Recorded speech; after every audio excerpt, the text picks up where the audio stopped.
Is anybody going to bring her down? What a huge tackle! What an offload! She's in acres of space. Can she get through? Yes, she can!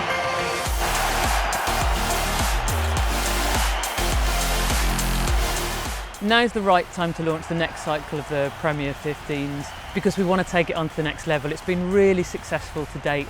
So what's different about the next cycle of the Premier 15s is it's the first one that's been jointly developed between us and the clubs, input from PRL, consultation with players and DORs, and there's going to be a significant uplift in investment which will bring a significant uplift in standards.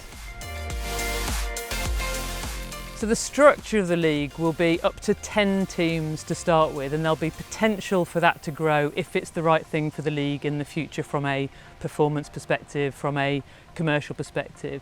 There'll also be an interim mechanism, so if a team isn't in the league at the start, they'll have the opportunity to develop to join it in the future.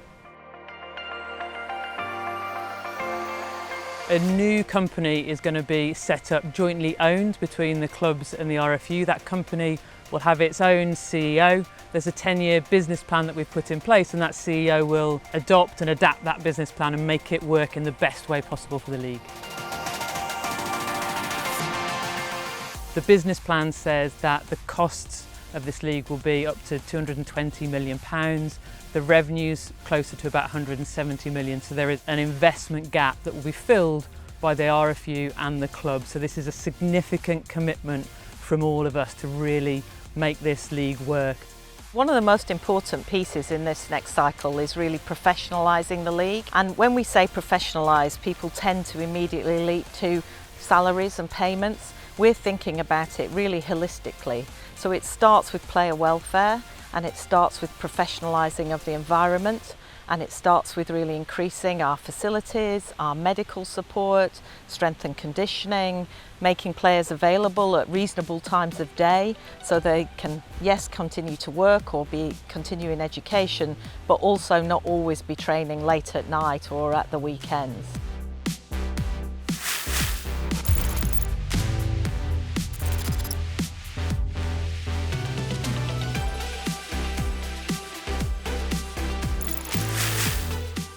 Everyone is really excited by what the next stage of Premier 15s looks like increased revenue, increased support, and for players that's really exciting. It's going to push the performance of the women's game higher and the standard, and I think along with that comes improved performances, better competition between the teams, so I think it's going to really transform women's rugby.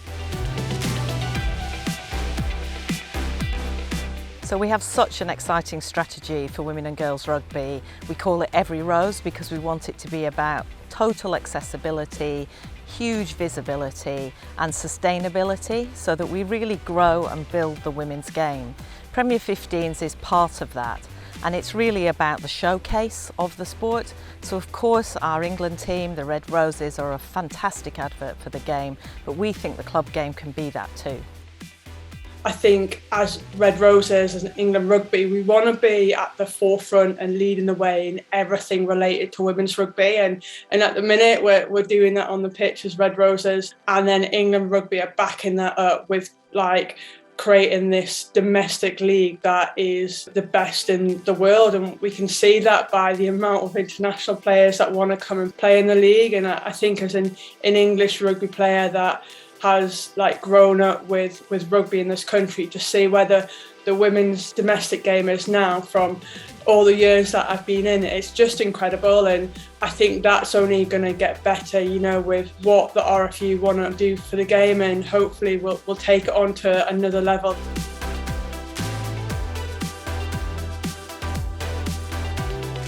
We're really looking at huge investment in marketing the game, increasing our social media, creating new content, developing players as superstars, I hope, and really helping people understand where the clubs are, the personalities of the clubs, the personalities of the players, and really driving that level of awareness, not just in this country, but around the world.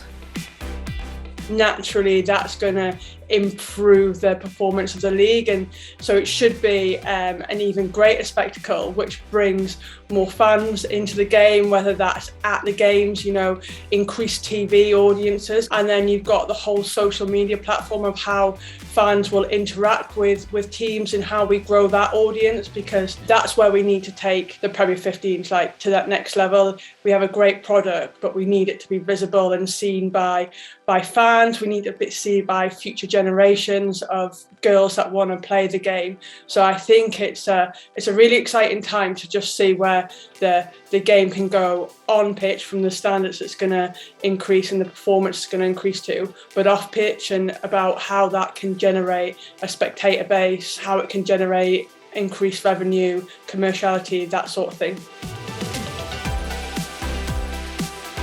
The new cycle will begin in the 23-24 season, so it will start after the Rugby World Cup and go on through that season to June, and it will align with the global calendar, which is really important, so there's no overlap between the international game and the domestic game. If you're creating a domestic league that is allowing players to play a high standard of rugby week in, week out, year on year, that's only going to make players better, and hopefully that's going to make the Red Roses better.